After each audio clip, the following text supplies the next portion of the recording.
Assalamualaikum warahmatullahi wabarakatuh.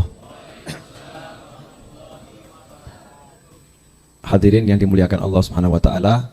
Alhamdulillah wassalatu wassalamu ala sayyidina Rasulillah Muhammadin Abdillah wa ala alihi washabbihi.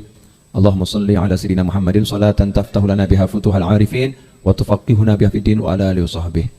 Amma ba'd. Alhamdulillah malam hari ini bisa ngumpul lagi di majelis Ar-Raudhah dalam keadaan sehat wal afiat.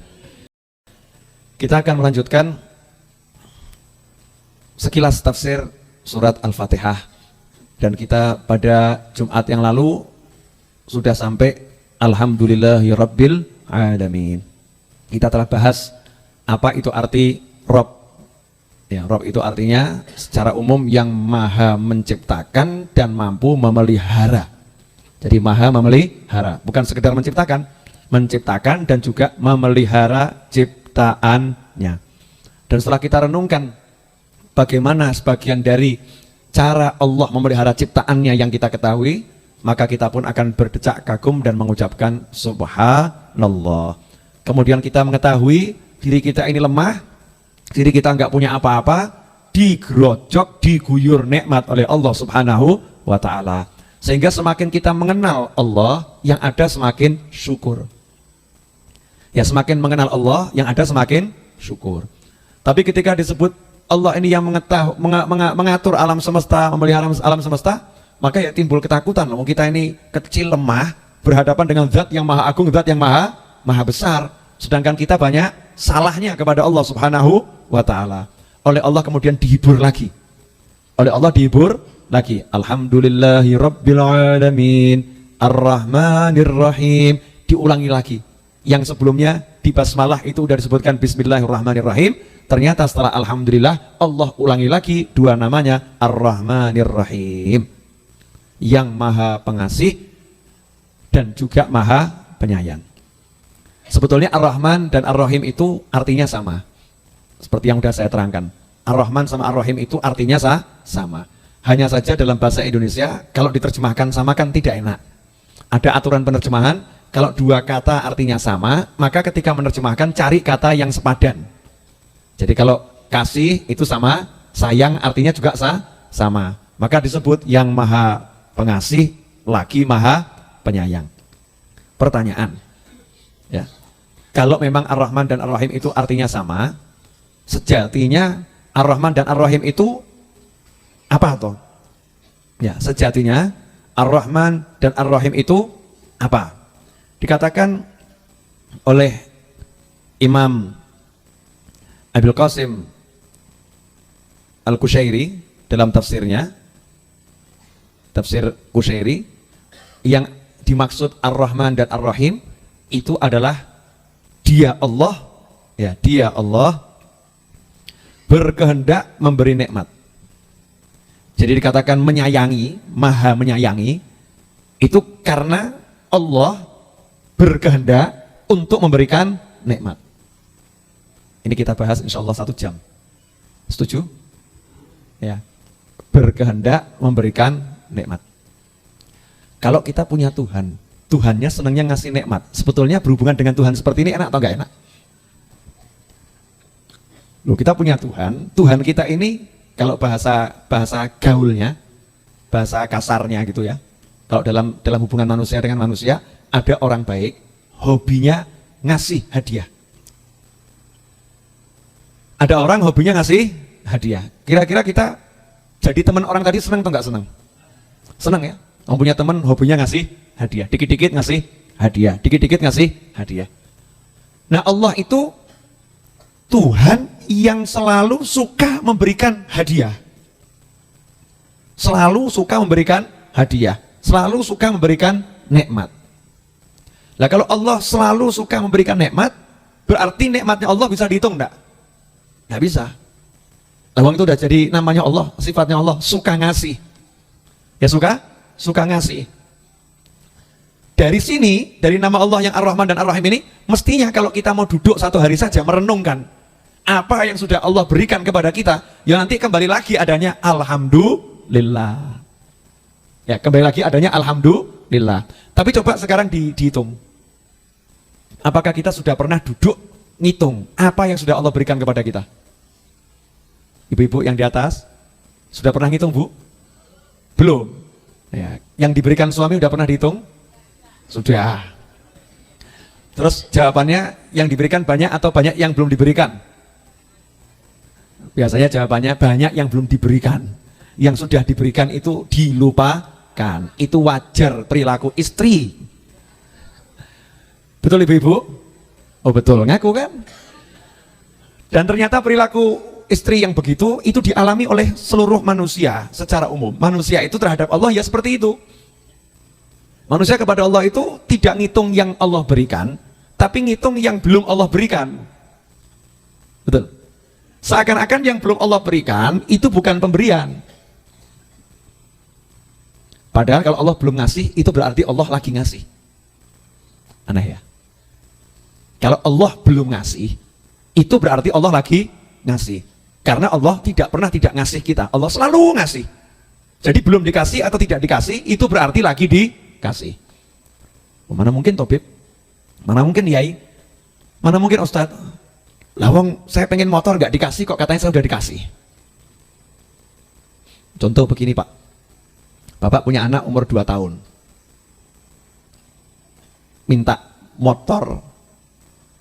Ya minta motor. Misal ya. Ninja Kawasaki 250 cc. Pak, belikan motor itu Pak. Pak, belikan motor itu Pak. Saya mau nanya, Bapak kasih atau tidak kasih?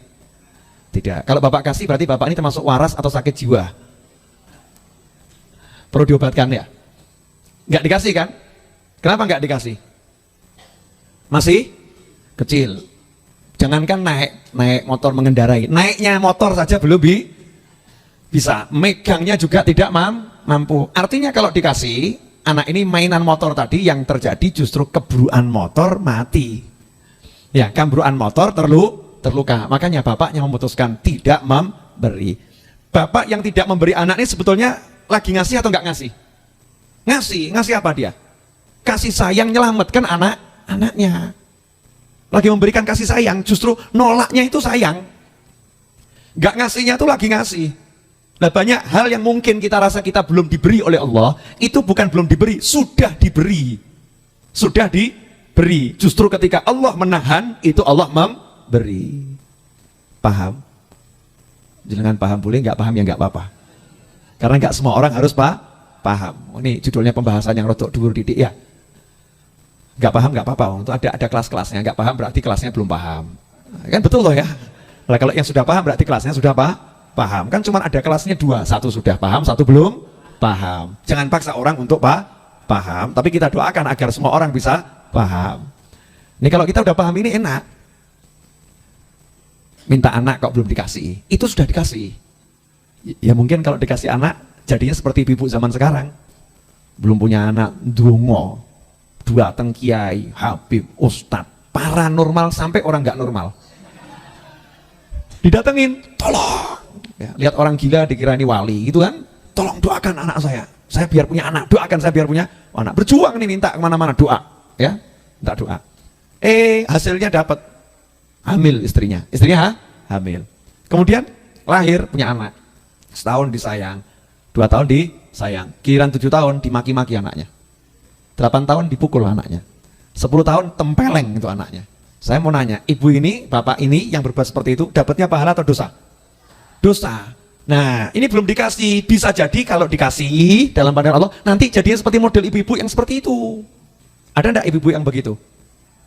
Bapak yang begitu? Ada.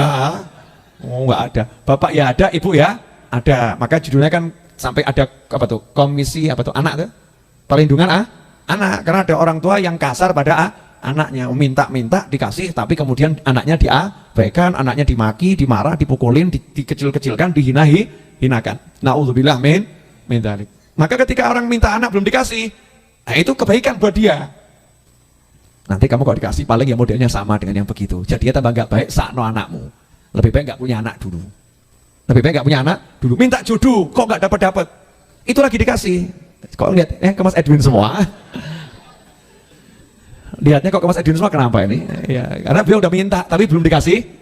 Itu berarti sudah dikasih. Karena baik menowo kan banyak kasus orang nikah, nikah.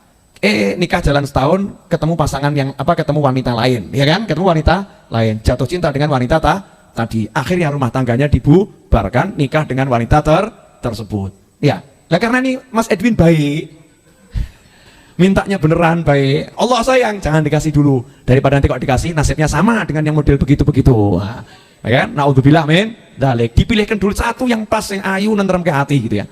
Yang cocok. Wah, amin semua nih. Masya Allah. Lalu ayu itu ada yang nganyel ke hati, ada yang nentrem ke hati. Makanya ayu sing nentrem ke hati. Rabbana hab lana min azwajina wa dzurriyyatina qurrata a'yun. Itu arti qurrata a'yun itu yang nentremkan hati.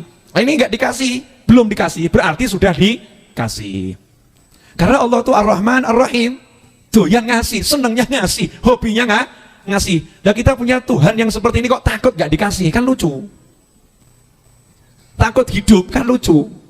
Kita takut nanti sengsara, takut susah, kan lucu. Mestinya jangan takut sengsara, jangan takut susah, karena Allah tidak akan buat kita susah. Allah tidak akan buat kita sengsara. Aku ini maha pengasih, aku ini maha penyayang. Jangan khawatir. Nah kita ini aneh. Satu hari baca Al-Fatihah 17 kali, tapi resah selalu ada dalam hati. Dolar 13.000 lebih nih, Bib. Iya, dolar 13.000 lebih nih, Bib. Gimana ini, Bib? Apalagi beras naik terus nih, Bib. Ayo apalagi? Brambang naik. Apalagi? Apa, Bu? Kambing naik. Oh, kambil. Ya.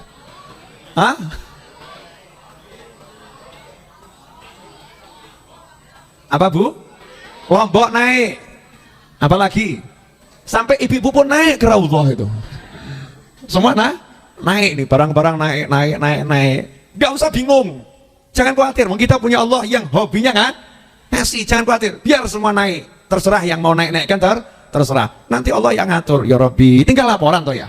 Ya Allah, Lombok naik beras, naik dolar, naik semua naik. Tolong rezekiku juga naik. Selesai. Nah, punya keyakinan enggak sama Allah? Nah, kalau punya keyakinan kan enak, mengerti Allahnya sukanya ngasih. Ini Ar-Rahman Ar-Rahim. Bismillahirrahmanirrahim. Ada satu yang menarik. Manusia itu punya sifat dasar. Minta dikasihi dan minta mengasihi. Manusia itu punya sifat dasar, minta disayang dan pengen juga nyayang. Bapak, saya mau nanya, jenengan hidup kerja terus tanpa ada yang nyayang, kira-kira sanggup? Enggak atau? Minimal ada teman yang perhatian, betul kan? Ya itu bujangan biasanya. Karena perhatiannya cuma dari teman, berarti bujangan atau duda yang nggak dapat pasangan, kan begitu. Nah, karena judulnya tadi perhatiannya cuma dari teman. Butuh disayang, manusia itu butuh disayang, minta disayang. Tapi manusia juga minta menyayang. Itu kebutuhan pokok manusia, menyayang dan disayang. Nah, biasanya kita nyayang itu kepada orang yang lebih rendah kedudukannya dari kita, betul kan? Jadi kalau kita bisa menyayang, kemudian yang kita sayang itu puas, kita pun jadi puas.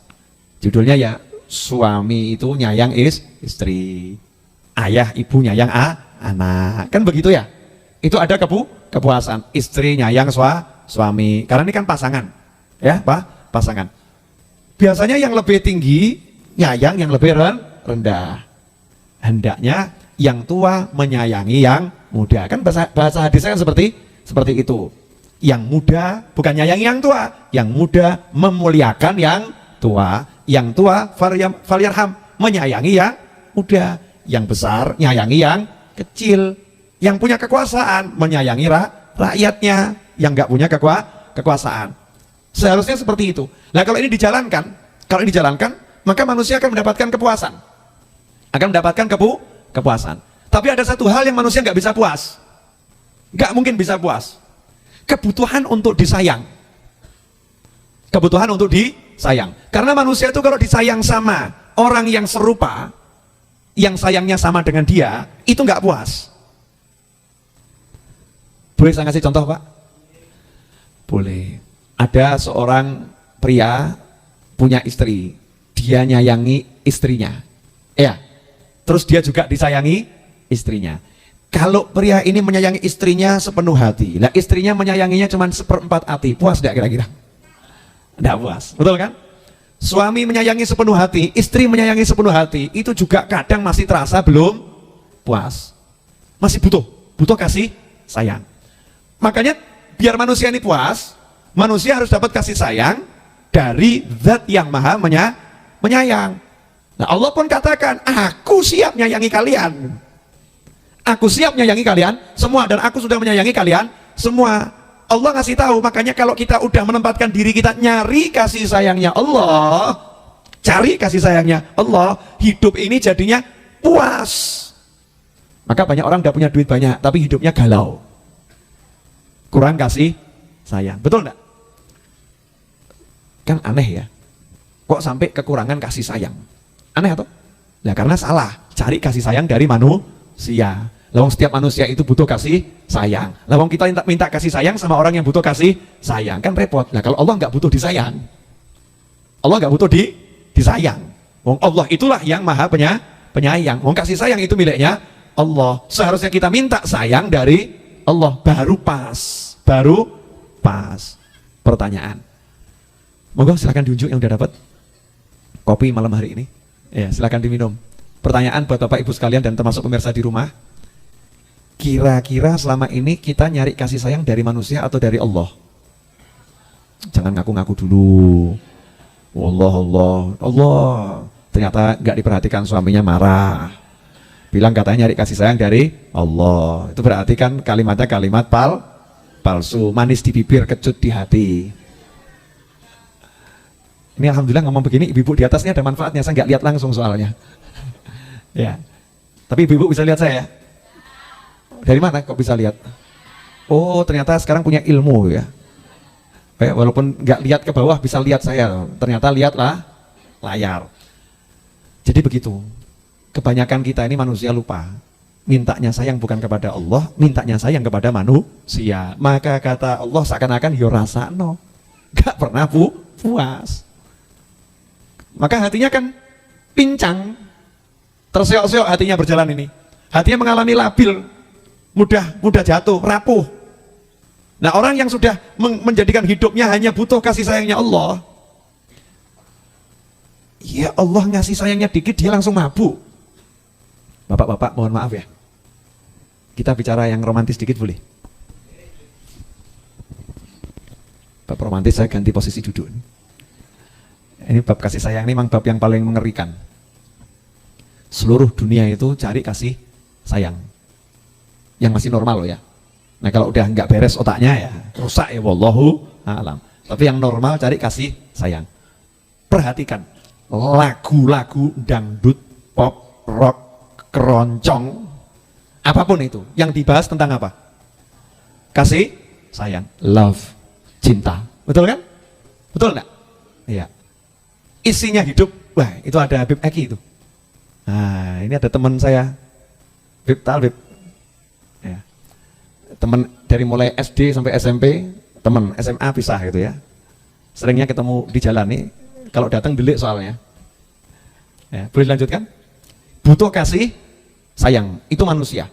Lagu isinya juga tentang kasih sayang, betul enggak? Ingat lagu Nasi Daria? Nasi Daria yang itu loh, perang-perang gimana nih? Perdamaian terus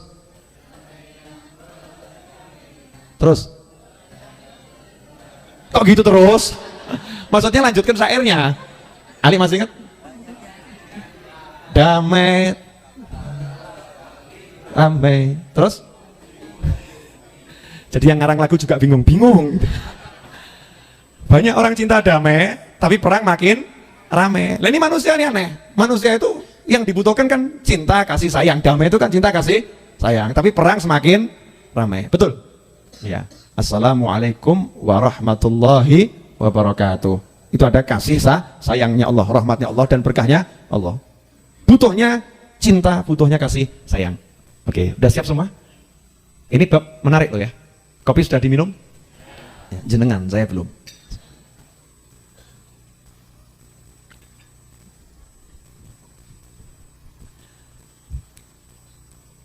seorang wanita. Seorang wanita.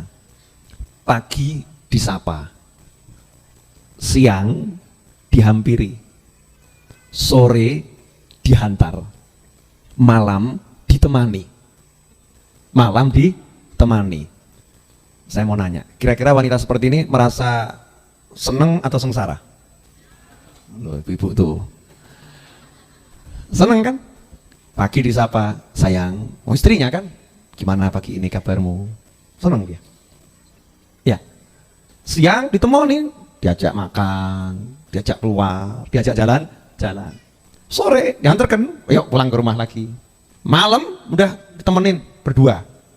Ya, ditemani berdua. Diperhatikan betul nih sama suaminya. Pengen apa, kasih. Baru mikir, suaminya udah paham. Banyak yang tersenyum tuh ya. Baru mikir, suaminya udah paham. Saya nanya, istri seperti ini bahagia enggak? Bahagia loh? Baru dikit merasakan kasih sayang suami. Dia sudah mabuk kepayang. Nanya, itu tadi kan istri bisa merasakan kasih sayang suami loh? Artinya enak, tentrem, ayem. Dia katakan, aku enggak pengen apa-apa lagi. Yang ku cari semua udah ku dapat dari suamiku. Betul ya? Betul. Nah kalau sekarang saya ngajak jenengan mikir naik dikit. Nah kalau bisa merasakan sayangnya Allah kira-kira bagaimana ya? Hati bisa merasakan sayangnya Allah kira-kira bagaimana? Tentrem enggak hidupnya? Tentrem enggak? Tentrem biasa atau luar biasa? Kira-kira mabuk atau enggak mabuk itu? Oh, kalau baru kena merasakan sayangnya seorang pria, wanita mabuk kepayang, bahkan rela bunuh diri demi pria itu. Mulutnya tok yang ngomong, ngelakoni yang nggak berani. Alhamdulillah min dzalik. Ya. Dan sebaliknya, sebaliknya. Lalu bagaimana manusia yang bisa merasakan sayangnya Allah? Seorang bapak tiba-tiba dicium oleh anaknya. Papa dipeluk. Dia merasakan sayang anak itu menghunjam masuk ke dalam hati mak. Nyes. Enak betul ya dicium sama anak. Bayangkan kalau kita bisa merasakan sentuhan-sentuhan sayangnya Allah, itu hidup kita masih butuh enggak kasih sayang? Hah? Kita udah merasakan sayangnya Allah, tadi seperti bapak merasakan sayangnya anak, enggak butuh sayangnya orang lain, gitu kan? Istri bisa merasakan sayangnya suami, enggak butuh sayangnya orang lain. Ketika seorang manusia bisa merasakan sayangnya Allah, dijamin tidak butuh pada sayang yang lain. Selain Allah enggak butuh dia. Dia merasakan kenikmatan yang luar biasa. Nah, anehnya, Fadol Habib Muhammad, kisah dikit. Ini ngobrol sayang, anehnya Habibnya muncul nih. Anehnya, kita ini sama Allah dijur macam-macam, dikasih ini, dikasih ini, dikasih ini, dikasih ini, dikasih ini, dikasih ini, kasih, sampai hari ini. Gitu kok gak bisa ngerasakan sayangnya Allah. Berarti kita ini sebetulnya urip apa mati?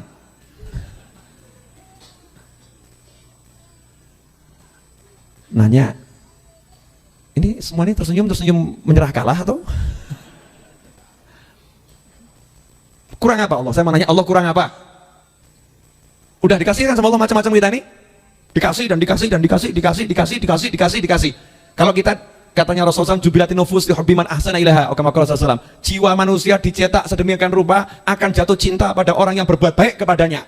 Hadits ini dimanfaatkan oleh orang-orang yang ngerti, sehingga untuk memikat hati orang dikasih hadiah terus, dibaikin terus, maka orang itu akan jatuh cinta. Itu udah jadi wataknya manusia. Sehingga ketika manusia dibaikin kok dia nggak bisa jatuh cinta, berarti hatinya sudah rusak. Orang ini tidak normal. Betul begitu?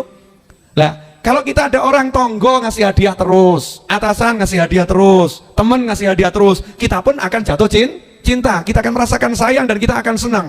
Sementara Allah tiap detik ngasih kita hadiah macam-macam, kita jatuh cinta enggak sama Allah? Jangan asal-asal ngomong jatuh cinta loh ya. Oh, cinta itu ada rasulnya kok. Contohnya begini, ketika nyebut nama Allah tuh hati sudah bisa ayem atau biasa saja. Kalau ayem itu walaupun utang banyak nggak terpikirkan. Wah, ini diajak zikir utang banyak, ayo berzikir. Ala bidzikrillah tatmainnul qulub. Dengan berzikir kepada Allah hati akan menjadi tentram. Ayo sebut Allah, Allah. Ya kapan aku tentram, utangku ora lunas kok. Ngeyel kan? Gitu ngakunya udah merasakan cintanya Allah. Nah, orang yang paham Ar-Rahman dan Ar-Rahim, maka hidupnya ya ayam tentram, enak betul gitu loh. Nah, kenapa dia kroso? Ya Allah sayang betul sama saya ya. Oh, saya ini sampai sekarang masih dikasih hidup, jadi muslim, jadi mukmin. Saya punya orang tua, saya punya anak, saya punya pasangan hidup. Saya ini punya teman, saya bisa hidup tidak di tengah hutan, saya hidup di tengah masyarakat umum. Kemana-mana saya mudah, walaupun motor masih ngutang. Loh, misal gitu kan? Tapi kan merasakan nikmat. Nah, kenapa kita disayang Allah sedemikian banyak, kok kita masih merasa sengsara, merasa sumpek, merasa sedih, merasa macam-macam itu? Berarti kan hati kita mati. Udah jangan ngaku-ngaku hatinya hidup. Ngaku kita ini hati kita mati. Lain dengan orang-orang yang soleh. Contoh Sayyidah Rabi'ah Al-Adawiyah radhiyallahu taala anha. Rabi'ah Al-Adawiyah itu sholat, Allahu Akbar, di penjara sholat. Tengah-tengah sholat ada orang yang jahat melemparkan ular berbisa, bukan cuma satu karung itu, ditaruh di tempat sujudnya. Coba kalau itu saya, bapak, ibu, kira-kira itu Allahu Akbar atau langsung Allahu Akbar lari mencolot? Hah? Loncat gitu kan? Sholatnya batal, betul begitu? Ya. Rabi'ah Al-Adawiyah enggak begitu. Allahu Akbar, tetap sholat, rukuk tetap rukuk, sujud tetap sujud ngadepi ular. Ini adegan berbahaya, jangan dipraktekkan di rumah. Jangan, ini orang-orang yang solihah sudah sampai makom cinta kepada Allah, bisa ngerasakan cintanya Allah, bisa ngerasakan dia. Beliau bisa ngerasakan. Begitu sujud, Allah ya maha ngerti toh, hambaku ini jatuh cinta padaku. Dia nggak lihat lagi yang namanya ular, namanya dunia, yang diingat cuman aku. Maka ketika sujud ya ularnya sama Allah disuruh hilang, ting, hilang. Nama Allah yang dihadapin kok. Dia ngadep sama Allah. Ini satu contoh. Ada lagi seorang sufi, orang soleh. Orang soleh itu memang ya aneh ya. Kadang ya duit yang nggak punya, penampilan biasa, tapi banyak orang jatuh cinta. Banyak orang mengeluh-elukan, sandalnya pun nggak boleh tercecer di mana-mana. Ada yang ngamankan sandalnya. Jalan kaki ada yang berhenti, boncengkan. Ini kan aneh ya. Itu orang-orang soleh ya seperti itu. Nah akhirnya ada satu raja cemburu. Ini orang soleh ini kok lebih dicintai oleh rakyat ketimbang aku. Ya wajar, raja kan pengen dicintai rakyatnya. Kenapa rakyat mencintai dia, tidak mencintai aku? Ini harus saya bunuh orang soleh ini biar rakyat cinta sama aku. Maka diumumkan sama raja, pengumuman, ini orang solehnya akan saya adu dengan macan kerajaan. Ini rajanya suka melihara macan, dan macan raja ini terkenal ya gede, garang. Akhirnya penonton di alun-alun, orang soleh ditaruh di kandang, di samping kandang macan berjejer. Ditaruh di kandang, di samping kandang macan berjeruji itu. Nah raja juga diumumkan sama raja, macan ini udah seminggu tidak saya kasih makan. Bayangkan kira-kira kalau macan seminggu nggak dikasih makan ketemu Edwin, kira-kira bagaimana? Bilang Mas Edwin ya, gemuk ya, Mas Edwin itu kan gemuk ya, imut-imut gitu ya. Terus macan ini mencium aroma darah, kira-kira bagaimana itu? Wow gitu ya, nggak tenang itu macannya. Nah ini orang soleh ini dihadapkan pada macan yang dilaparkan seminggu, tidak dikasih makan selama 1 minggu. Pintu dibuka, penonton penasaran, menang mana ya? Macan lapar ngadapi orang soleh. Hasilnya macannya bergerak menuju kandang orang soleh, kerangkeng kurungannya orang soleh tadi. Kemudian menjilati tubuh orang soleh. Misalnya orang solehnya Pak Muhammad kan pantas, misalkan ya, dijilati sama macan, jilati tubuhnya. Orang solehnya khusyuk duduk saja, nyantai, nggak ada perubahan di wajahnya. Nah macannya cuma jilati terus duduk bareng, jejer gitu ya. Yang satu zikir, yang satu cuma lihat kan gitu ya. Melet uang, macannya begitu. Berjam-jam seperti itu nggak ada perubahan. Rajanya saja malas nonton, apalagi rakyatnya. Rakyatnya bubar satu persatu. Nggak menarik ini tontonannya. Ya berarti kan imbang nih, skor 1-1, nggak ada yang menang, nggak ada yang kalah. Akhirnya macannya diambil lagi, orang solehnya dipanggil raja, diinterogasi. Kamu tadi pakai jurus apa kok sampai macan saya yang sudah saya laparkan 1 minggu, ternyata dia nggak makan kamu, justru lulut anteng depan kamu. Jawabannya orang soleh sederhana, nggak ngapa-ngapain. Nggak ngapa-ngapain bagaimana? Saya tadi cuma bayangkan, saya itu kan lagi ngadep Allah. Saya bayangkan nih macan ikut saya ngadep sama Allah Ta'ala. Jadi saya nggak sempat mikir macan ya, saya pikirin Allah. Oh begitu, iya. Terus kamu bisa tenang-tenang, cuman tadi saya sempat pikiran dikit. Pikiran apa? Saya itu buka-buka kitab fikih nggak ketemu dari tadi. Hukumnya apa ya kira-kira? Air liur macan. Nah itu saya belum tahu. Nah itu yang buat saya resah. Bayang no, didilati macan ki sing dipikir-pikir najis apa ora.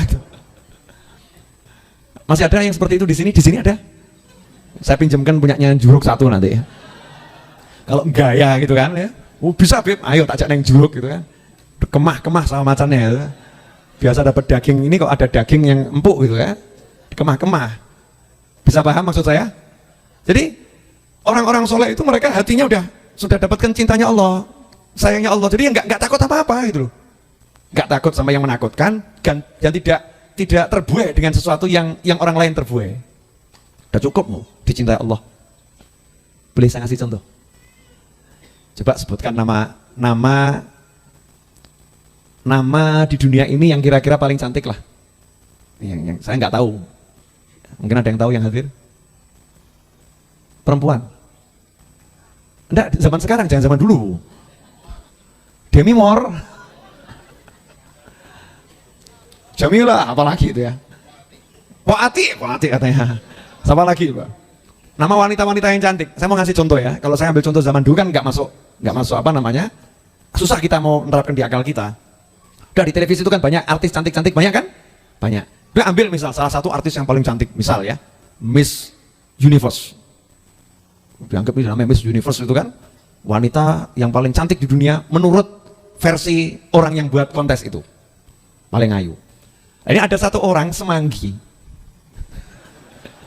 Satu orang semanggi. Kok tiba-tiba dicintai oleh Miss Universe tahun 3000 Masehi? Oh ya, kalau sekarang nanti kan tersinggung, yang sekarang nanti saya dianggap pelecehan kan repot ya. Miss Universe tahun 3000 Masehi mencintai dia. Ya. Dan dia merasakan sayangnya Miss Universe itu buat dia luar biasa. Nah di kampungnya itu orangnya nggak ada yang cantik, secantik-cantiknya kalah cantik dengan wanita tersebut. Pertanyaan saya, apakah dia masih merasa butuh dengan kecantikan yang lain kalau udah punya yang sangat cantik, sangat sayang, sangat baik sama dia? Umumnya mengatakan, sing ono levelnya aduh, jauh, kelasnya jauh, sehingga dia gak butuh kepada yang lain. Ditawari kilo ayu, sepet. Iki ayu, iya gue awakmu ayu, buat kamu cantik, buat saya ini nyepet-nyepeti sawangan. Buat mata saya gak enak yang model begini, padahal itu cantiknya luar biasa. Kenapa? Karena sudah bersama yang sangat cantik. Atau sebaliknya, perempuan bersama yang sangat ganteng. Jadi lihat yang ganteng biasa-biasa tuh anggapannya ngotorin pandangan. Nah bayangkan orang yang udah bisa melihat kemaha cantikannya Allah, kemaha indahannya Allah, merasakan cintanya Allah, merasakan sayangnya Allah, apa masih butuh sayangnya orang lain? Paham? Nah, Ar-Rahman, Ar-Rahim itu begitu. Allah menunjukkan keinginannya untuk memberi manusia kasih sayang. Karena kalau orang cinta nggak ngasih hadiah itu palsu. Makanya Rasul bersabda, kalau kalian pengen saling mencintai, tahadau tahabu. Salinglah memberi hadiah, nanti kalian akan saling mencintai. Kasih hadiah, nanti saling mencintai. Tanda cinta itu hadiah. Makanya orang-orang yang cinta pada Rasulullah SAW, mereka berupaya memberi hadiah pada Rasulullah SAW. Dengan membaca sholawat, dengan menyusun syair, ya kan? Terus sahabat ngarang syair, Tala'al badru alaina. Tanda cinta, ngarang syair. Zaman sekarang kita tanda cinta, buat maulid. Kalau ada orang bilang, kenapa buat maulid? Oh cinta kok. Tanda cinta, pasang foto ulama gitu misalnya, itu tanda cinta. Tanda cinta, kasih hadiah. Lah Allah cinta pada hambanya, Allah ngasih hadiah kita dulu sebelum kita minta hadiah. Sudah dikasih sama Allah. Nah orang-orang soleh bisa merasakan semua itu. Nah apakah masih butuh pada pujian manusia? Apakah masih butuh pada sayangnya manusia? Jadi sebetulnya di hadapan manusia itu orang-orang soleh cuma berbasa basi. Pantasnya jadi manusia itu disayangi yuk, gayanya krosol disayangi. Jadi tiada tempat lagi untuk hatiku tidak punya tempat untuk kalian. Orang soleh begitu, hatiku tidak punya tempat untuk kalian. Sudah tidak ada cinta untuk kalian semua, karena cintaku sudah direnggut oleh Allah Subhanahu wa Ta'ala. Nanya, bayangkan tak sudah enak ya? Nah, tapi kita sudah ngelakoni belum? Belum. Nah kira-kira pengen enggak ngelakoni? Pengen. Siap latihan? Yang siap yang di atas tuh ya. Ya, latihannya amalan Rasul, bangun tidur syukur, ingat semua nikmat Allah kalau pagi. Apa itu? Nanti kan kroso cintanya Allah. Pagi apa? Kita akan kroso cintanya Allah Subhanahu wa Ta'ala. Akan terasa betul itu. Karena pagi itu awal kita melek seger-segernya. seharusnya kita akan semakin mencintai anak kita. Seharusnya kita akan semakin mencintai pasangan hidup kita masing-masing. Seharusnya tiap hari kita akan semakin cinta pada orang tua kita. Kenapa? Karena ketika kita tahu orang tua ini hadiah dari Allah, pasangan hidup hadiah dari Allah, anak hadiah dari Allah, kita akan merasakan, oh ini tuh cintanya Allah, ini cintanya Allah. Aku dikasih orang tua, ini tanda cintanya Allah Subhanahu wa ta'ala. Sampai seperti yang Jumat lalu saya sampaikan, dikasih musibah itu dia katakan tanda cinta dari Allah. Maka ada sebuah film tuh, ada judulnya apa ya? Ketika Tuhan jatuh cinta, ya kan? Kurang lebih begitu judulnya. Judulnya kan ngeri, Tuhan jatuh cinta. Nah, ketika Allah jatuh cinta, yaitu dikasih ujian, itu tanda cintanya Allah Subhanahu wa ta'ala. Nah, kita selama ini udah dicintai Allah tapi nggak ngerasakan, kan ruginya luar biasa. Sampai di sini jelas? Mohon maaf, saya ngobrolnya ini motor-motor di sini tok ya, nggak saya naikkan dulu. Kenapa? Karena kalau kita tergesa-gesa naik, yang ini terlewatkan neman-neman. Ini tuh intinya hidup. Saya itu mau hidup susah. Karena saya yakin Allah tidak akan pernah menyusahkan saya. Karena susah yang saya anggap susah, itu tidak susah. Paham? Yang gak enak, yang saya anggap gak enak, itu bukan tidak enak. Sebetulnya itu enak. Maka kita didik diri kita ini, tidak ada yang susah, tidak ada yang tidak enak. Semuanya enak. Walaupun secara zahir, itu memang tidak enak. Jelas? Nah, kemudian Allah ngasih, itu ada dua jenisnya. Satu zahir, satu batin. Nama Allah ada Ar-Rahman, ada Ar-Rahim. Para ulama mengatakan Ar-Rahman itu simbol dari Allah yang suka memberi yang zahir. Kasih laut, kasih gunung, kasih ketampanan, kasih kecantikan, kasih pangkat, kasih kekayaan, kasih pengikut, kasih ketenaran. Ini semuanya zahir. Itu simbol dari nama Allah Ar-Rahman. Allah yang suka ngasih yang zahir. Sementara Allah juga punya karunia ngasih yang sifatnya batiniyah. Sifatnya batin, tersembunyi. Nah, pemberian Allah yang sifatnya tersembunyi itu berasal dari nama Allah Ar-Rahim. Allah ngasih keimanan. Allah ngasih keislaman. Allah ngasih ma'rifah. Allah ngasih rasa tentrem di hati karena bisa dekat dengan Allah. Allah ngasih rasa enaknya berzikir. Allah ngasih rasa enaknya takbir ketika sholat. Rasa macam-macam itu yang sifatnya batinnya. Dari sifatnya Allah Ar-Rahim. Nah, untuk Ar-Rahim ini Allah berikan khusus lil muslimin wal muslimat wal mu'minin wal mu'minat. Kalau Ar-Rahman yang kafir pun dapat. Yang Ar-Rahman yang kafir pun dapat. Makanya jangan heran, wong kafir kok iso sugih yo. Ya. Orang kafir boleh dia kaya, tapi tidak mungkin dia bisa merasakan nikmatnya sholat. Kan gitu. Orang kafir boleh dia pangkatnya tinggi, tapi dia tidak mungkin bisa merasakan nikmatnya la ilaha illallah. Nah, di hatinya nggak ada. Ya, di hatinya nggak ada, dia nggak dapat. Orang kafir boleh dia mendapatkan segala-galanya, tapi tidak mungkin dia mencicipi nikmatnya surga. Batinnya, sifatnya batinnya, nggak mungkin dia dapat. Tapi kalau muslim bisa dapat dua-duanya. Sugih ya iso, ya dapat nikmat hati juga bisa. Melarat, miskin, muslim, ya mungkin. Emangnya kalau udah muslim nggak boleh miskin? Karena buat muslim yang sejati kaya dan miskin itu nggak ada bedanya. Oh, jangan protes. Bib, saya mau nanya sekarang, emas sama batu itu bedanya apa? Hah? Emas 24 karat sama batu kerikil yang di depan situ, bedanya apa? Hah? Karena ada yang mau beli mahal. Betul kan? Ada yang mau beli mahal. Sekarang saya mau nanya, saya akan buktikan emas sama batu itu sama. Dalam kondisi tertentu, tidak ada manfaatnya. Boleh saya kasih contoh? Ya. Misal ada seseorang bawa emas 30 kilo. Bawa emas 30 kilo. Naik kapal. Kapalnya bocor. Di situ dia juga bawa batu. Ya, bawa batu 30 kilo. kapalnya bocor. Dikasih tahu sama nahkoda, kalau pengen selamat, seluruh barang harus dilemparkan ke laut. Saya mau nanya, kira-kira pilih ngelemparkan dirinya atau emasnya? Emasnya. Emas dia lemparkan, batu juga dilemparkan. Berarti batu sama emas nilainya sama atau nggak sama? Sama, nggak ada manfaatnya, karena yang dibutuhkan selamat. Yang lebih cetok, terdampar di padang Sahara, tidak bisa makan, tidak bisa minum, punya emas 1 ton. Saya mau nanya, ya, manfaat tidak itu emasnya 1 ton? Tidak manfaat kan? Tidak manfaat. Apa terus akan, oh emas 1 ton? Tidak manfaat. Yang dibutuhkan apa? Makan atau minum. Oh dia terdampar nggak bisa apa-apa kok. Yang dibutuhkan nih, ada orang yang ngasih makan, ada orang yang ngasih minum. Buat orang-orang yang soleh, emas itu bukan cuma dalam keadaan kepepet. Dalam segala keadaan, emas sama batu itu sama. Bisa kita seperti itu? Belum, makanya nggak dikasih sugih sama Allah Ta'ala. Sebab kalau belum bisa dikasih sugih mesti bahaya itu akhiratnya.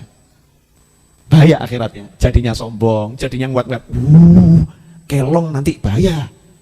Sedekah sedikit dihitung, dikalkulasi kok. Ini kalau sehari sekian, 1 bulan sekian, wah kelongnya sekian, tambah melarat aku nih. Kalkulasi ya. Tapi buat orang soleh, zahab, emas, sama batu itu podo. Sama. Sehingga orang soleh dikasih kedudukan miskin, sama dikasih kedudukan kaya, buat dia sama. Sebab orang kafir juga bisa kaya, juga bisa miskin. Sehingga buat orang soleh, jadi kaya itu nggak penting, jadi miskin juga tidak jadi masalah. Yang penting, saya bisa merasakan nikmatnya iman. Bisa merasakan nikmatnya iman. Lah sementara kita ini hidup jadinya bodoh. Sing digolek, ini nikmat sing wong kafir duwe. Saya mau nanya, kalau manusia yang paling dibenci Allah sama Allah dikasih, berarti yang dikasihkan itu sesuatu yang disukai Allah atau nggak ada artinya buat Allah? Tak ngadeg. Biar cetok. Kamera action. Oh, ya. Nah, Ibu ya. Kalau ada manusia dibenci sama Allah dengan sebenci-bencinya. Sebenci-bencinya. Orang kafir itu kan dibenci Allah. Nar jahannam khalidan. Kekal di neraka jahanam kalau meninggalnya tetap kafir. Tapi sama Allah kok masih dikasih duit, masih dikasih emas, masih dikasih intan, masih dikasih jabatan, masih dikasih pangkat, masih dikasih pengikut. Berarti jabatan, pangkat, pengikut, emas, intan, berlian, buat Allah itu ada nilainya enggak? Tidak ada. Nah kalau kita pinter, sesuatu yang dianggap Allah nggak ada nilainya itu, dan pasti nggak ada nilainya, buktinya yang kafir dikasih, kita mau capek-capek nyari, atau kita nyantai saja? Seharusnya nyantai saja. Neng apa? Alah, orang penting. Kalau penting nggak mungkin si kafir dikasih sama Allah. Loh yang kafir-kafir dikasih, berarti ini tidak penting. Lah yang nggak dikasihkan Allah kepada orang kafir apa? Nikmatnya sholat, nikmatnya puasa, ya kan? Nggak dikasih. Nikmatnya memuji Nabi, nggak dikasih. Seharusnya hidup kita nyari itu. Lah karena kita nih salah.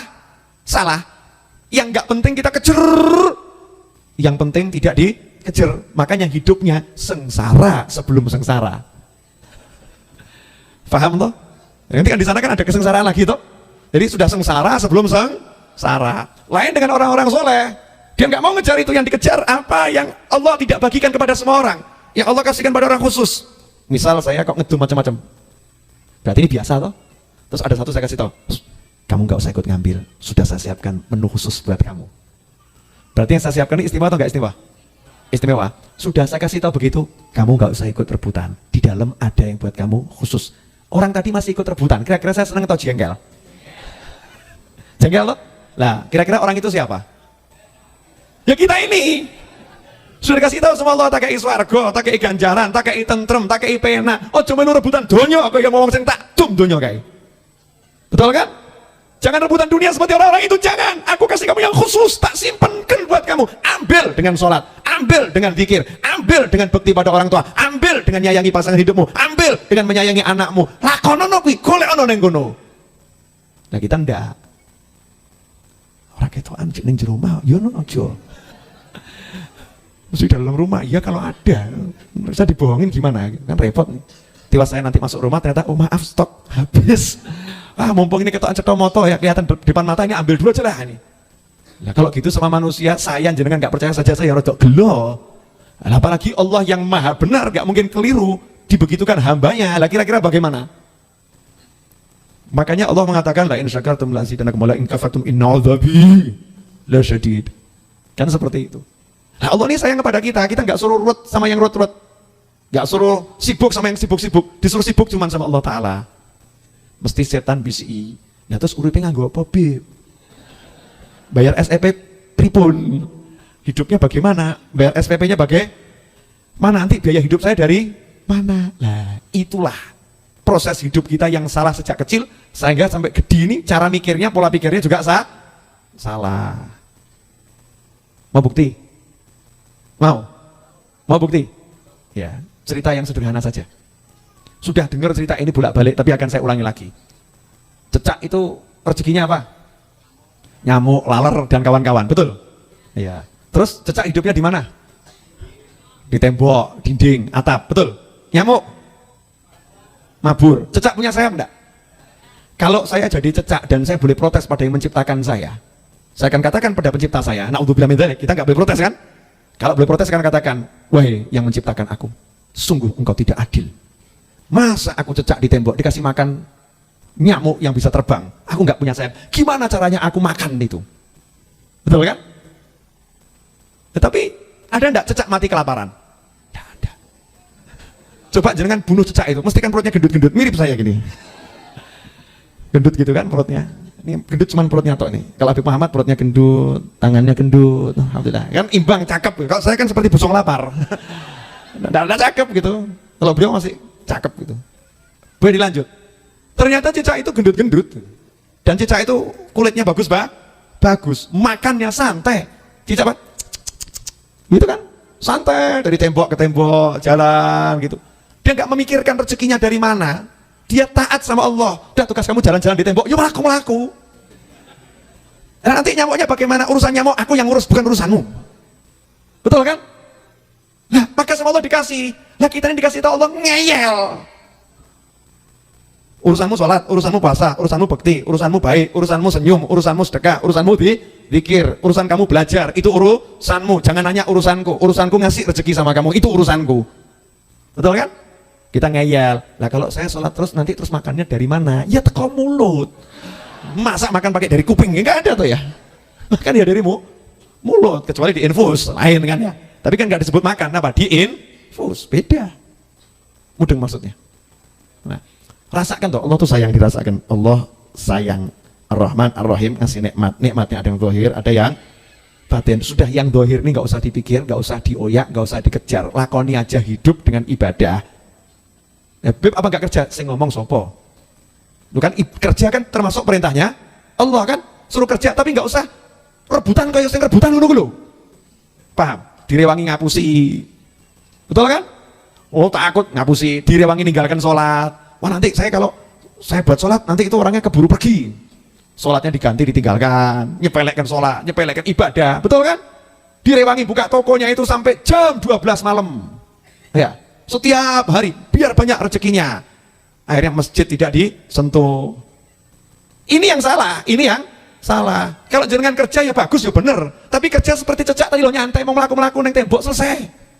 Maksudnya waya kerja ya kerja, sholat, dikir, pengajian. Artinya buat mantep gitu. Masa aku kalah karo cecak? Imannya cecak luar biasa. Imanku kok karo cecak kalah. Malukan enggak itu? Ya memalukan. Cecak nggak punya akal seperti kita kok. Akal cecak itu kan tidak seperti akal bulus. Kalau bulus kan lumayan ya, kancil itu lumayan. Kalau cecak tuh pikirannya kan cuma jalan-jalan dapat nyamuk, dapat seperti itu. Kalau kita kan tidak disuruh mikir yang macam-macam tentang kebesarannya Allah Subhanahu wa Ta'ala. Kita ini luar biasa. Lo gitu kok nggak yakin. Terakhir, mumpung ada Habib Muhammad.